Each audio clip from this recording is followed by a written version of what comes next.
I'm going to touch this Caitlin Clark controversy. Seems to be a lot going on, because she didn't make the Olympic team. There's a segment of people that feels like she should make it because right now she's bringing the most attention to the eyes of women basketball, and she'll help the game on a global scale. Then you have another segment of people that feel like because she's privileged, because of, let's keep it real, because she's white, and they feel like she's getting too much attention. They feel like the attention isn't being put on the other stars in the league, and they feel like, no, she doesn't deserve the attention because she's not as talented as some of the other players. Now, one thing that I would like to say is, when it comes to the whole idea of you being such a polarizing figure in a said, in whatever circumstance you're dealing with. Now, do you think that people would pose that same question would they pose that same question to Malcolm and Martin? You know what I mean? Now, break that down. So, because we're talking about someone who is moving the envelope, someone who's basically pushing the narrative, or they're changing the narrative as it pertains to basketball, because now she's someone who is quote unquote good for America. She's someone who comes from, let's say, a 2-parent household.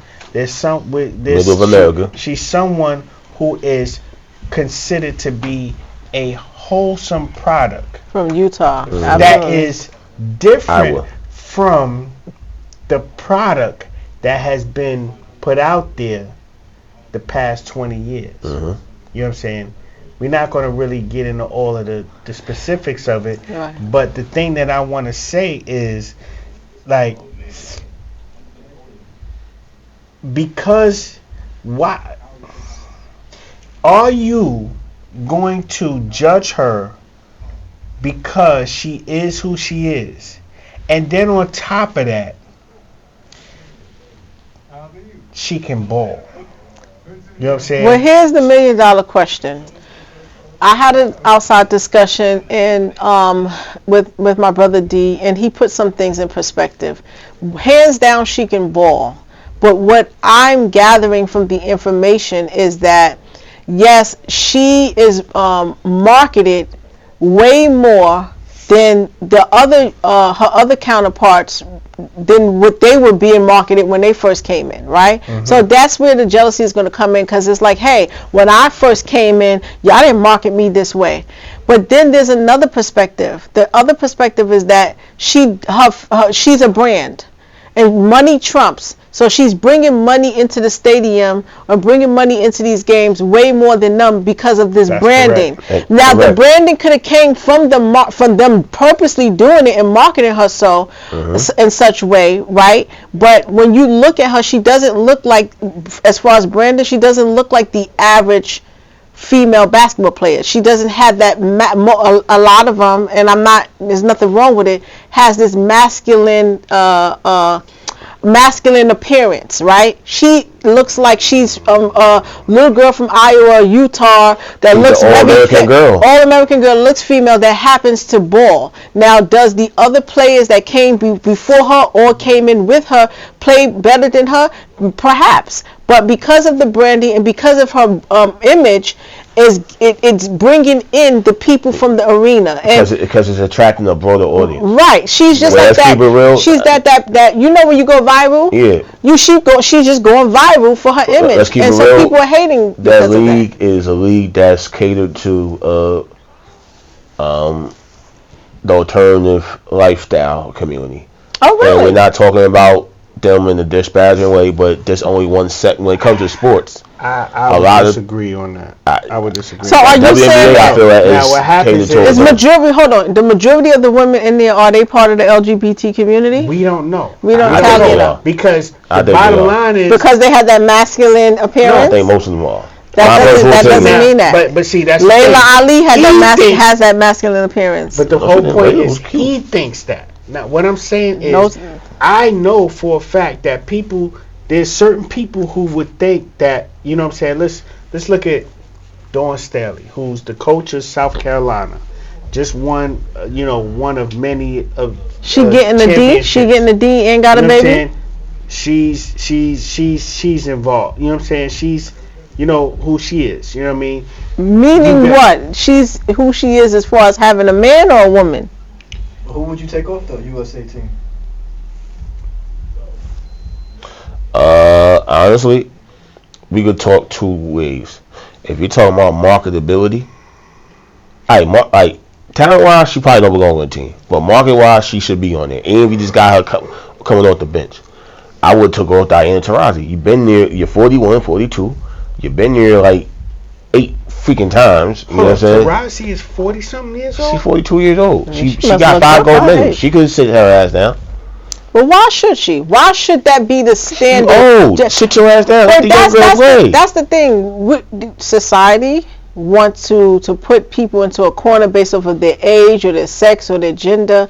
It's just like, okay, you're 40 years old, so just leave. Why? If she's capable of making scores, bringing in money, why should she not leave? bringing in money.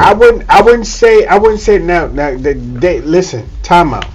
For Angie Reese, who would you put out? No, I wouldn't put Angie on the team. No, Taurasi was Caitlin Clark before Caitlin Clark. Ooh. Yeah, but she wasn't she wasn't as marketable. How could she not be as marketable? Because she came in as a champion. They wasn't cutting the endorsement deals for $20 million.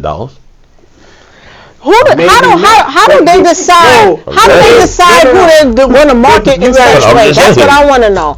Like, you had to quantify the fact that the league itself. Now, I understand to a certain level the marketability, but there had to have been a spike in viewership and awareness of what's going on in the NBA when Taurasi came in.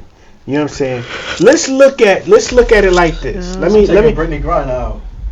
Oh boy, how she scores? She scores. Brittany Griner. I don't even. No. I don't even want to talk about Brittany Griner. Okay. You know what I'm saying? Because she's a whole nother topic. She's more of a polarizing figure outside of basketball. She's another branding. You know so her awareness, her notoriety came from something that had nothing to do with basketball. Mind you, she was probably playing overseas or whatever the case is, but nobody knew who she was until she got stopped at the airport. Well, okay, so that means that she wasn't making points. She wasn't noticeable. She was doing whatever she was doing, but she's not marketable. She wasn't her. She's 6'9". So here's a $1 million question. They take certain people. Nobody's gonna market her. They take certain people and they just brand them and they market them. How do they determine that? Because at the end of the day, there's other people that's in the league, right? That is making more points, that is more talented, but they're not brandable or marketable. But they pick people. How do they handpick these people? Let's not look at just. WNBA, situation. Let's look at music. Let's look at the game of basketball in its entirety. Marketability. You know what I'm saying? Right. Now you have people like LeBron James. No. LeBron James is somebody. He's a brand. He's different. No, but we're not talking about LeBron James because he's at a certain level right now and he's at a certain age. We're talking about young guys coming in. You know what I'm saying? So you're talking about a Ja Morant, right? Ja Morant came in. Anthony Edwards. You know what I'm saying? These guys. You got the Wemby from Wemby Spurs. That's African guy. Spurs. That's African. Yeah, he's the African guy, but he's a 7-foot guy, whatever. You know what I'm saying? So these are the new faces. You know what I'm saying? Wemby. Now, these are guys that are dope on the court. You know what I'm saying? They do their job. You know what I'm saying? Unfortunately for Morant, he had a season-ending injury. He's a non-factor. Wow. But before that, you know what I'm saying? It was what it was. Now the funny thing about it is that he had 2 or 3 situations where he had some off the court stuff that went viral. Right. You know what I'm saying? So once again, those guys you deem them to be marketable. They're marketing those new guys that are coming in.